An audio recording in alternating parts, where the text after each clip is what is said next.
On February 26, 2025, Zarhará Hussein Tormos, a 25-year-old college student, mysteriously disappeared after leaving her university.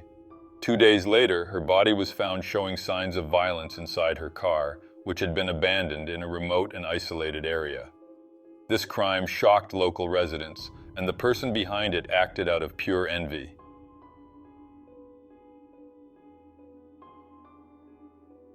Zarhará Hussein Tormos was born in 2000 in Foz do Iguaçu, a city of just over 280,000 people in southern Brazil. Foz do Iguaçu is famous for its waterfalls and also for its cultural diversity. The city is located at the border of Brazil, Paraguay, and Argentina. Zarhará was the daughter of Anamir Tafarel, a teacher and a father of Arab descent. Research sources do not mention the young woman's father's name, but some say he was a businessman. Zarhará grew up in a home filled with love, but also marked by hardships. According to some media outlets, her father was described by her mother as a promiscuous and absent man. The woman said he maintained multiple relationships and neglected Zarhará. He had several girlfriends and was largely absent from his daughter's life. He never made an effort to care for or support the family, and because of this, Anamir decided to separate from him. After the separation, the man, who had already shown little interest in his daughter, started visiting her only occasionally. He usually appeared on weekends and spent 1 or 2 days with her.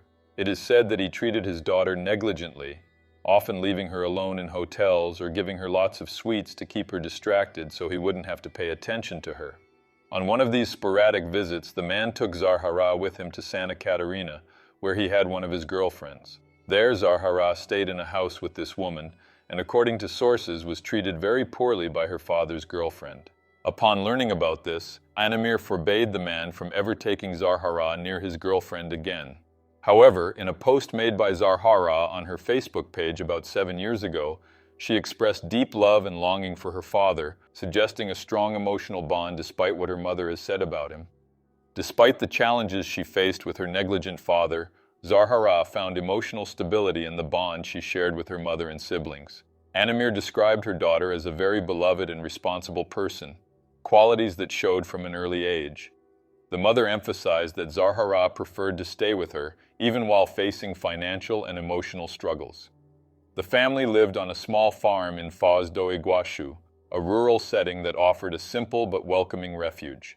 Zarhará was seen as the joy of the family, bringing light moments through activities like baking cakes for her siblings, something she continued to do into adulthood. Anamir said her daughter never caused any trouble and was always obedient and responsible.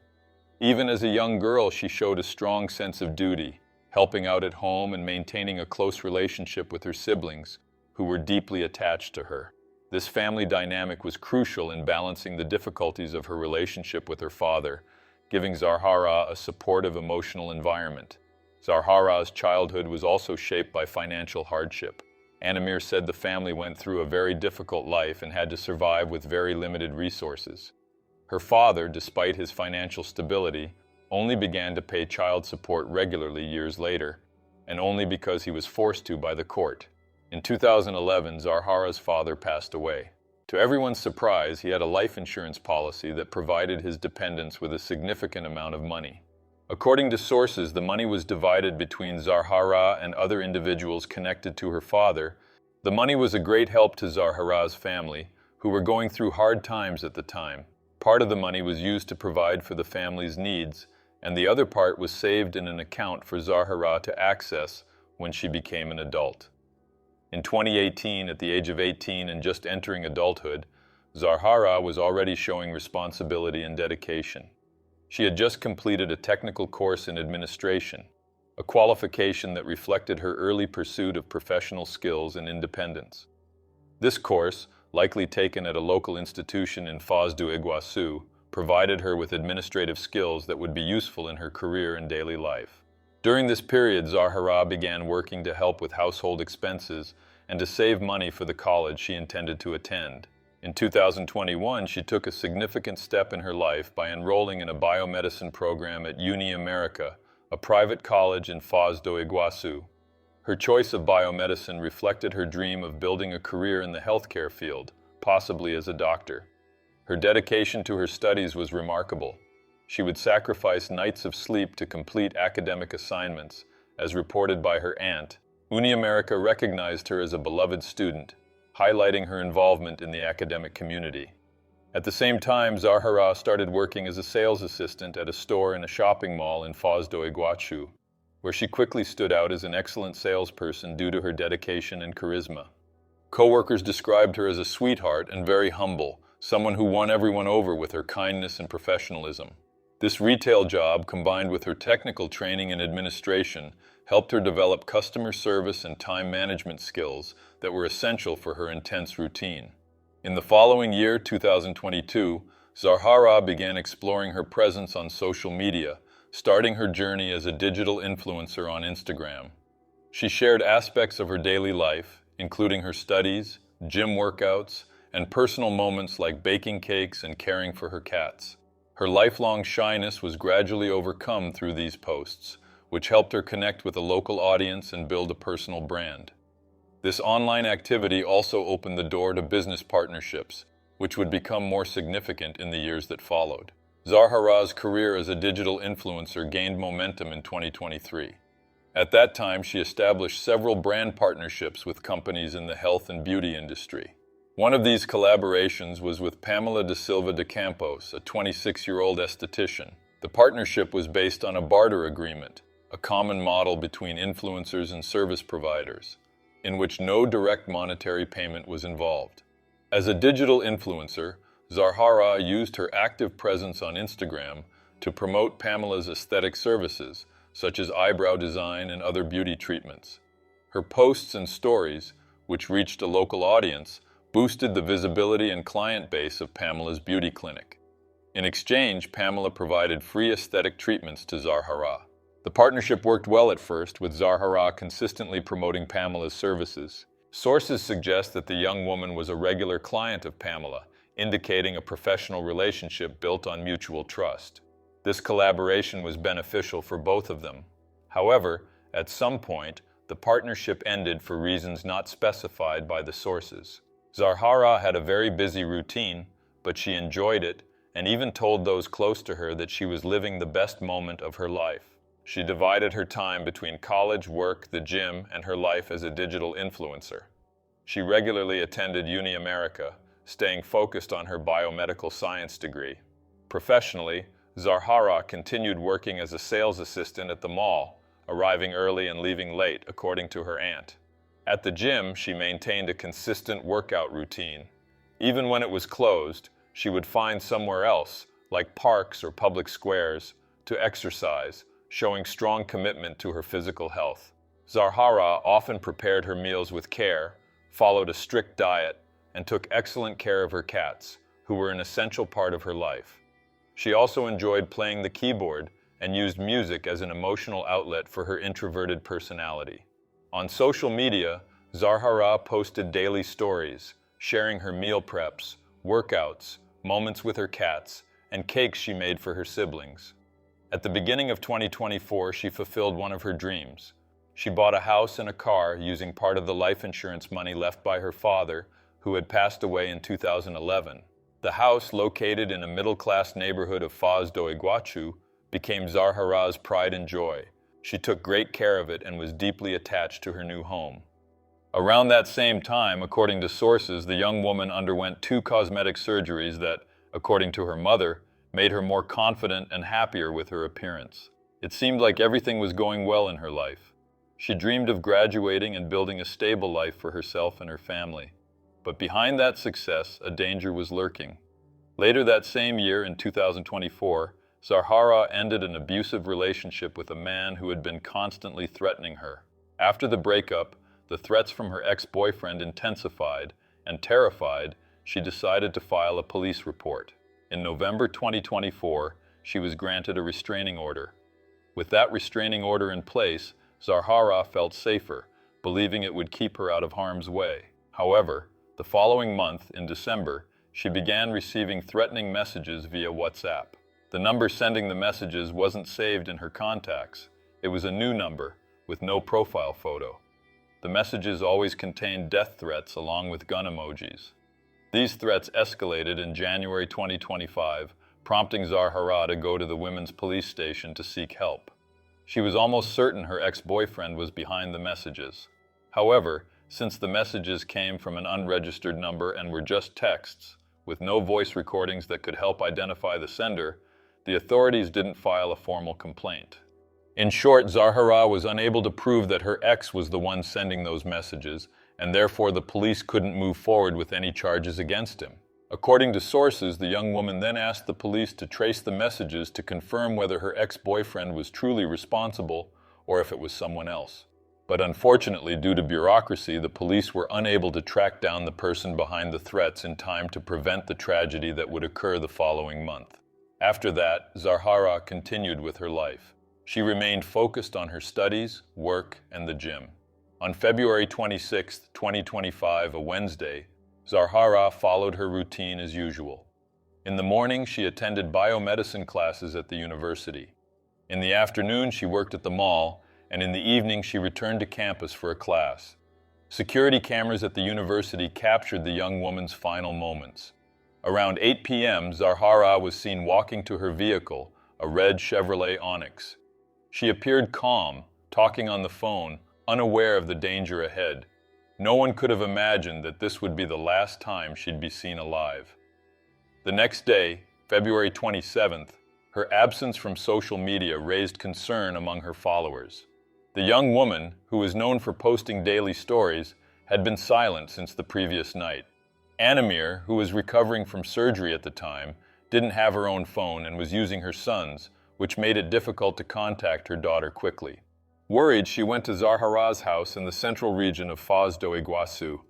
It was already nighttime, and upon arriving, she found her daughter's cats outside, hungry, an alarming sign that something was terribly wrong. Anamir tried to contact her daughter in several ways, but all attempts failed. She even spoke with some of Zarhará's colleagues, but no one knew where she was. Deeply concerned, Anamir filed a missing person report that same night. After that, the family launched a frantic search, checking hospitals, contacting friends, and reviewing security camera footage from the area.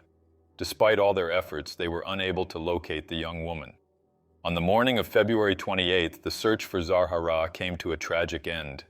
Residents of an isolated area in Foz do Iguaçu reported a car parked on a deserted road. When the military police arrived, they found Zarhará's vehicle with the doors locked and the windows fogged up. In the back seat was her body, with her hands and feet bound with black duct tape. Forensics confirmed 2 gunshot wounds, one to the right shoulder, which caused hemorrhaging, and another to the face. Gunpowder residue on the back seat confirmed the shots were fired at close range. Blood spatter patterns, identified as the victims, indicated she was shot while lying down and already tied up. Her phone, purse, and a folder containing her laptop, which she had with her when she disappeared, were never found. This suggested that the missing belongings may have been stolen or discarded. A black high heel was found a few meters from the vehicle. Police weren't sure if it had any connection to the case, as it didn't belong to the victim. Regardless, the heel was collected for further analysis. According to the forensic report from the Paraná State Forensics Department, Zarhará was restrained before being shot. The tape marks on her wrists and ankles indicated she had been tightly bound, likely while still conscious. The gunshot to her shoulder caused a severe but non-lethal injury, suggesting she suffered before the final shot to her face. The bullet removed from her shoulder was a .38 caliber and had been fired from a distance of approximately 20 inches. The shot to her face was also fired at close range, causing fractures to her jaw and the base of her skull. Some sources mention 3 gunshots, one to the shoulder, another to the spine, and a third to the head. There are discrepancies among the sources, but what's certain is that the young woman never had a chance to defend herself. The absence of signs of struggle inside the car pointed to the likelihood that Zarhará was caught off guard, possibly by someone she trusted. The murder of Zarhará Hussein sparked a wave of outrage in Foz do Iguaçu. On March 8, 2025, International Women's Day, a march brought together hundreds of people demanding justice and an end to violence against women. Anamir, Zarhará's mother, led the demonstration, holding a photo of her daughter and calling for accountability.